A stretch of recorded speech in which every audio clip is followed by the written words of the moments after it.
Hello everyone, in today's video I'm gonna show you how I integrate the TR-8S with the modular system. The TR-8S is very great when it comes to connectivity because it offers a lot of assignable outputs that can be used as a trigger outputs to control the modular system. So what I control with the TR-8S is the clock of the sequencer. I send the trigger to the kick drum, the Jomox Modbase, and I send another two to the Assignable cymbals that I use mostly as closed and open hi-hats. Then I also send the cymbals inside the TR-8S, so inside the external input, so that I can add effects to the cymbals, so like reverb, delay. I can also add a compressor with sidechain. And then the main output of the TR-8S goes inside into the mixer here, okay?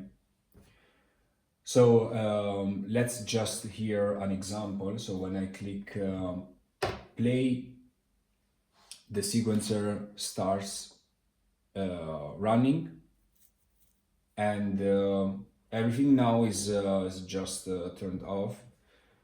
When I increase this one, you can start hearing the kick drum, and here we have the closed hi-hat of the cymbal,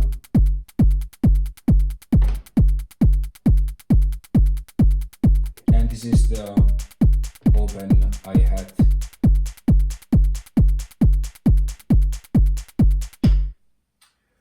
So yeah, today I'm gonna show you how I connect everything. So I'm gonna just unplug those cables and start again from scratch so that you can see exactly what I'm doing.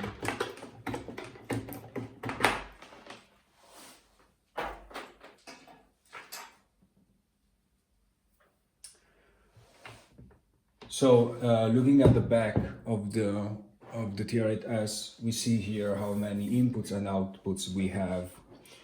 So I use this trigger output. This is the one that I use to control the clock of the sequencer, and this one has like a dedicated sequence, so you can add and remove steps to that sequence, meaning that you can use this one as you want to control the kick or whatever you want. I use it for the clock. So I just patch the first cable here, you just need like a normal Eurorack patch cable, and I connect it to the clock. Okay, so when I just click play, the sequencer starts running. Now you might ask, what about the reset? How do you reset the sequencer? So here we have a reset input, but I don't use it. I just click this reset button and I'm fine with that. So when I stop, I just click this one, and then this one back, basically. Then next we have 6 assignable outputs here, and I use the first one for the Jomox Modbase. Okay, then I leave the second one and I use the third and the fourth one for the Assignable cymbal. So the third one for the ride, and the fourth one for the crash, which I kind of use as an open hi-hat. Okay, and what else? Then we have the output of the cymbal, this one here.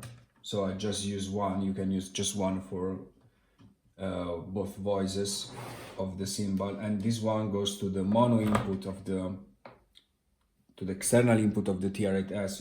It's a stereo or dual mono, and the main output, as I said, the main output goes into the mixer. So this two here goes into the mixer, like this. Okay, now what is important is that all of these assignable outputs have to be set in the TR-8S, otherwise they don't work. Okay, so the trigger out, it's you don't have to do anything. The only thing probably is just accessing that by pressing these two buttons together. Here, if you see here, there's written trigger out. Okay, and as you can see, each step is engaged so that I can use it as a clock. So if I remove this, as you can see, it stops because here there are no steps. So just add them and it keeps running. So, and it's also cool because in order to access this one, you have to press this two, so you cannot make mistakes. You know, it's there, and you can leave it there for the clock.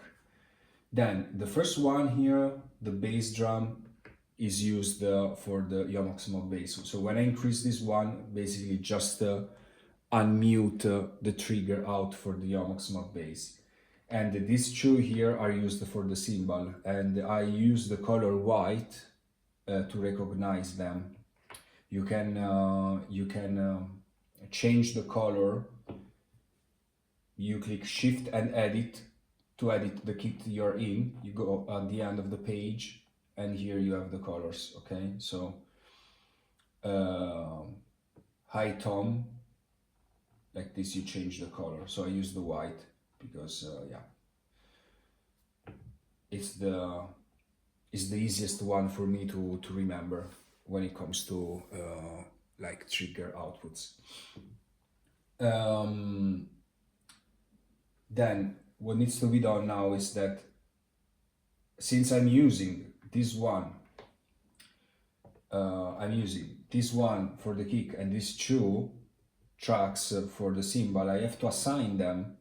Okay, and assign, I mean that they cannot go to the main output like the other tracks, because if I increase this now, I'm gonna hear the sound from the main output. I can also think, okay, I wanna the sound here. If you want, you can just leave it, but I prefer not to have sounds here where I'm sending the trigger outputs. Okay, so still inside the kit, you go here to output.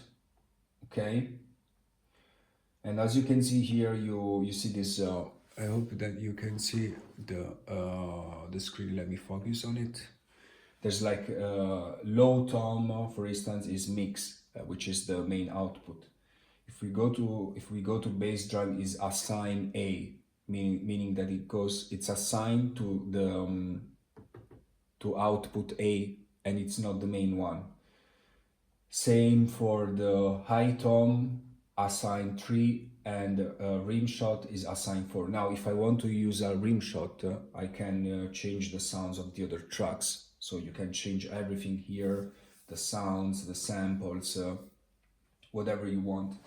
So, but generally the high tom and the rim shot are the ones that I use less compared to the other sounds, like the low tom, mid tom, clap, closed and open, hi-hat. So I use the cymbal, yes, for closed and open, but also I like to use to have like separately like 909 or 808 hi-hats. So this is the first thing that you have to do, and next, so you just save, okay, and then you have to go here to utility. You go to utility, you scroll, and you go here to assign out. Okay, you have 6 assignable outputs. Okay, and you have 3 modes. The first mode is normal and is referred to the audio.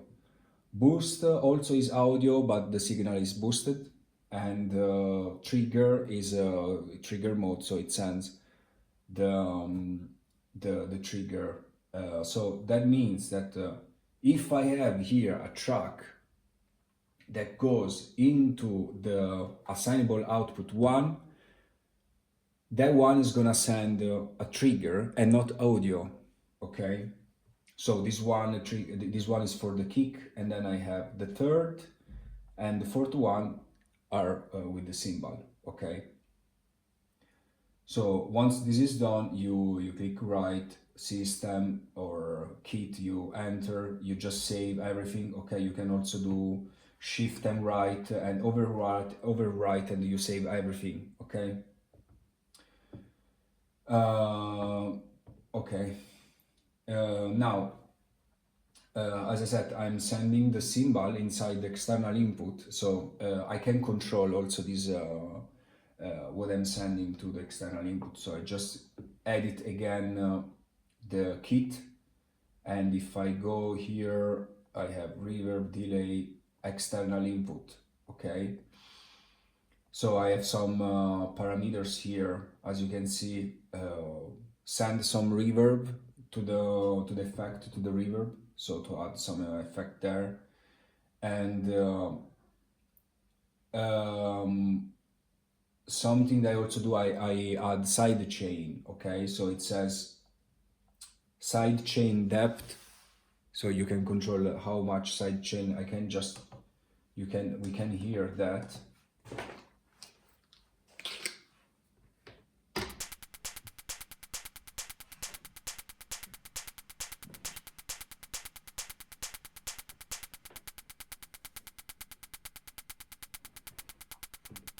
If I remove it, there's no side chain. If I increase this one, so it's something in the middle, just a little bit.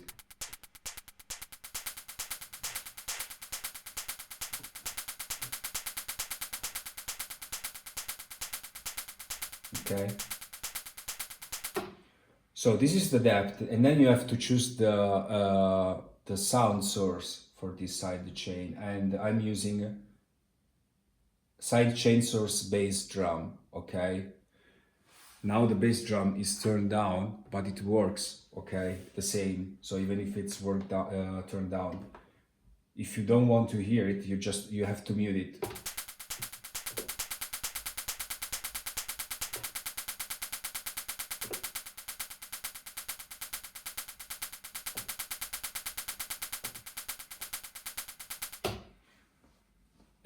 So when I mute it, there's no side chain, and you know, when I unmute, we can hear it.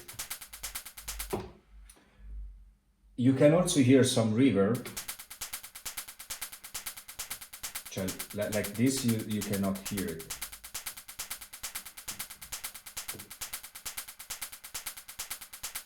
Here there's also side chain type. There are different types, and I use the generic one. Reverb send and delay. If I increase this one,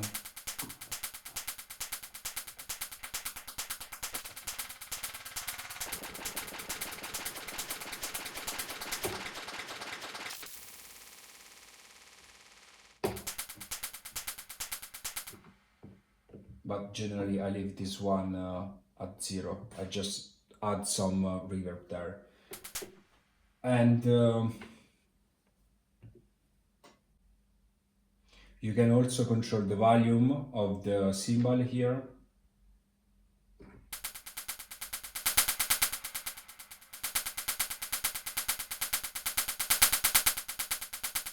And yeah, that's pretty much it.